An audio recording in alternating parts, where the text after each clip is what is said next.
are back and looking at a match I think that we've been looking forward to today. Certainly, well, I have, of course, haven't been fortunate enough to been able to work with IdrA yesterday, and now we get to cast his match today. IdrA is going to be up against ChickenCombo in match number 3 today, and this is going to be a Zerg versus Terran matchup again, and certainly IdrA, one of these players that has done pretty well, especially considering being a foreigner playing in Korea. It's obviously got to be a little more difficult than being a Korean playing in Korea.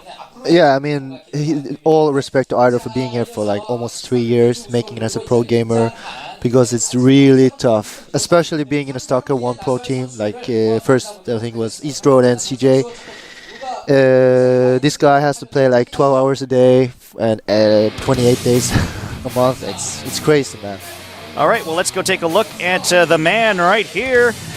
This is IdrA, Greg Fields, as he hails from New Jersey in the States, and he plays with the Zerg race. Made it to the round of 32 last year, and he's hoping to match that feat with a win here today against ChickenCombo. Well, Greg Fields, we'll see how he does. You know why they rank people with private first class and stuff like that? I'm curious. You know, I can't say that I do, but I'll tell you what, we'll try to find out, and maybe we'll try to get an answer to that and have an answer for our viewers as well. All right, let's take a look at his opponent, ChickenCombo. Ju Hyun Soo is his name. He is a Terran player, age 18. He likes playing against Protoss, and his favorite map is Metalopolis. That'll be the third set map if we get to the third set, of course. I find this really interesting. We ask, what's your favorite unit? His favorite unit is an SCV. So that's a little bit different of an answer. StarCraft II SCV is like the most imbalanced unit ever. No, seriously, in StarCraft II it is a really good unit because it has an auto repair function now, and it's so good. Yeah. All right, well, there's a good reason for it. Let's take a look at the maps that we're going to be using for this matchup. Set number 1 is going to be on Scrap Station. We've seen a lot of this map. Set number 2, we go to Jungle Basin. And as I mentioned earlier, set number 3, if need be, will be on Metalopolis, and that is the map of choice for ChickenCombo. I'm kind of curious about that name, ChickenCombo. I love it. It's like kind of it gets a nice flow to it, you know? It's easy. ChickenCombo. Yeah, it's a good name. ChickenCombo. It's a good name. Of course, you know, I would think that that's going to do like something to do with like a fast food meal as opposed to you know, your personality. That's something you will see in a KFC menu for sure. All right, well, it's going to be an interesting match that we have set. Of course, being able to watch IdrA as well. Let's go to set number 1.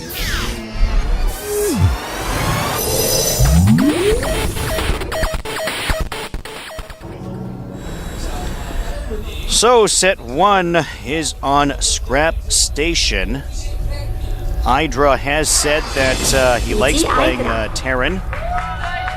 Yeah, I know he's very comfortable in this matchup. This is probably his strongest matchup right now.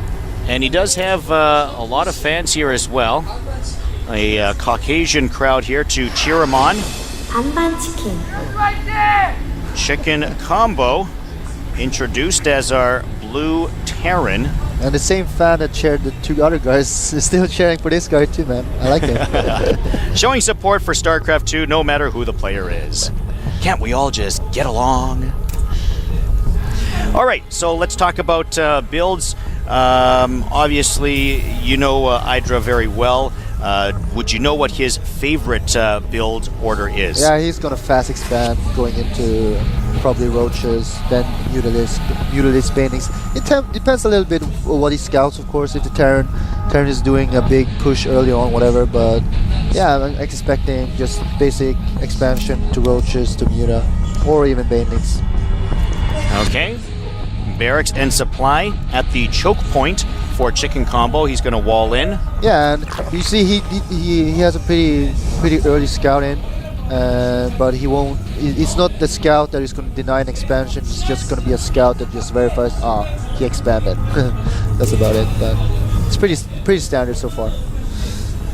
And gets there to see the expansion.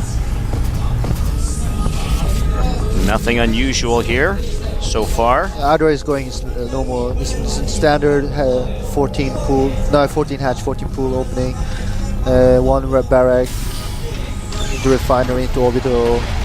It's now you can see what the Terran is going to do. Oh, he's getting a second gas pretty fast, so he's going to go some heavy tech play, I think. Maybe even like with the short air distance, Banshee play hasn't been unheard of. Viking play to get rid of the overlords, and for scouting is also very good on this map. So yeah, I'm expecting to see that. You know, we haven't really seen early aggression too much in the games today, or for me anyways, the games yesterday as well. And like I said, myself being a little bit new to StarCraft II, you know, we saw a proxy gateway yesterday, but what would be some of the early rush? I mean, you know, usually, for instance, StarCraft I, you'll have a 6 drone spawning pool, a Zergling rush, which is very common. You might see like an early barracks before supply from Terran. Do we not see those in StarCraft II? In the beginning of StarCraft II, it was almost only cheese and only rushes and all sort of stupid things, because the game was so new, right? But what Blizzard is doing with the patch changes, it kind of slowed down the game a little bit, but for a good thing, because I mean, do you really want to see people go proxy racks every other game, or go to gates all in with sealouts against Zerg? No, you don't. So actually, I think it's a good thing that the changes have come. For right now, Terran doesn't have any viable early game options except going proxy racks, and it's very risky. So yeah, I like the fact that that's not the issue right now. But in the beginning of StarCraft II, it was like really like every game I played on the ladder, it was like I had to go pool before hatchery because people would bunker rush me every game. I mean, I have to agree that I'd prefer to see the games going longer than 3-4 minutes, but. I guess what I'm curious is it possible? I mean, risky, yes, but possible. Yeah, it is still possible, as I said, but you need to build the racks. But as IdrA mentioned yesterday, building racks before depot, supply depots is not an option anymore. So actually, you are pretty safe now. But there are like semi rushes where you can do a timing where you move out with like submarines and a SCV and build a couple of SCVs and building a bunker. But that's also very easy to stop for a surge, so nah. The Terran needs to do what he's doing right now. But what I'm liking now, that he's going to do a very fast drop actually, with 5 Marines. 5 Marine medevac. IdrA has not scouted this, so this can become dangerous, but I mean he has 2 Queens and already Speedlings, so I think he'll be fine dealing with the 5 Marines. You know, I almost wonder if the timing of this is too early. You know, in that if the Queens come down earlier to the expansion, he might have had a better shot at executing this, but with the speed Zerglings there and the Queens to help out, I mean, that was pretty easy for IdrA to defend. Yeah, I mean, you know how the smart thing IdrA did there, right? Because he knew that the dropship was going to be like micro and putting up units, so he immediately just focused fire with the Queens on the medevac. So the whole... he couldn't do that with the medevac because it was almost on red immediately. It's a good play by IdrA with the focus firing on the medevac.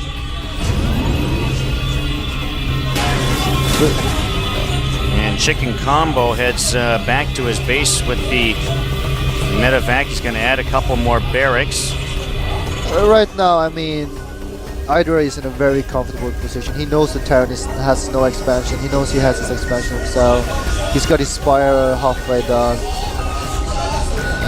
The drop play is obviously not working for him, so... Wow. But the Queen almost died, so... That's something. Battle Cruiser is Again? out for ChickenCombo. Oh, they like their Battle Cruiser.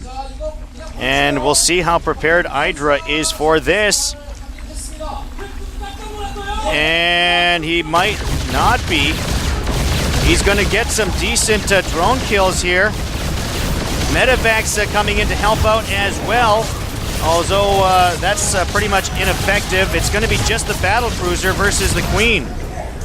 Queens. Yeah, two of them there. There were 3 though, but still, I mean, the battle cruiser has 7 kills, 6 drone kills, and 1 Queen kill, I guess. And it's paying its dues, but the units are out. Mutalisk's on the way. And let's see, 7 kills for the battle cruiser. And finally, the battle cruiser goes down, 7 kills. Do you think it's enough? No, I mean, this is, I've said it so many times during the cast today and yesterday, but this is obviously, he had a plan. He was going to do a Medivac 5 Marine drop, try to harass, then go for battle cruisers, and then try to end it from there, right? But his harass didn't work, and so his battle cruiser timing was not fast enough, because he didn't hinder IdrA's economy, and so now it's GG. And now this is what he has to deal with a smaller Marine count or Marauder count than he should have. And this might be it. Battle cruiser there, and that's pretty much his only line of defense to all of these Mutalisks. This was exactly the same as the game yesterday with Czech on Delta Quadrant, I think it was. It was exactly the same strategy. Only difference was that that guy tried to do Hellion harass. And then going to battle cruiser, but the outcome is still the same. You're still one base against a Zerg who has done a fast expansion, against a Zerg who knows what you're doing, most likely. And even though IdrA didn't even scout the drop, his reaction time was so good anyway, so he couldn't do any damage. He didn't even kill a single drone with the Marine drops. He didn't kill. He let IdrA get 4 gas as fast as he wanted. He let him get Spire as fast as he wanted. So I don't understand how you can expect that to work at all, to be honest. So in the end, IdrA able to take this first set, as we can look at it, probably quite handily. As we saw him in the booth a moment ago, as the game ended, he really did look very calm, as if it was just another game that he was playing at home. Whereas on the other hand, ChickenCombo looked like he was sweating there, kind of thinking, oh boy, that didn't work. What do I have to do in set number 2? Definitely looked a little more anxious, and he certainly has to play that way in the upcoming set, because he is facing elimination if he does not win. Well, set number 2 is going to be on Jungle Basin, and as we are just about set to go to the map, we'll see what kind of strategy ChickenCombo is going to come up against IdrA, who seem to be in control for much of that opening set. And of course, well, win or lose, usually we talk to the winner, but we'll be able to talk to IdrA probably at some point tonight anyways. But let's go to set number 2. Jungle Basin is the site.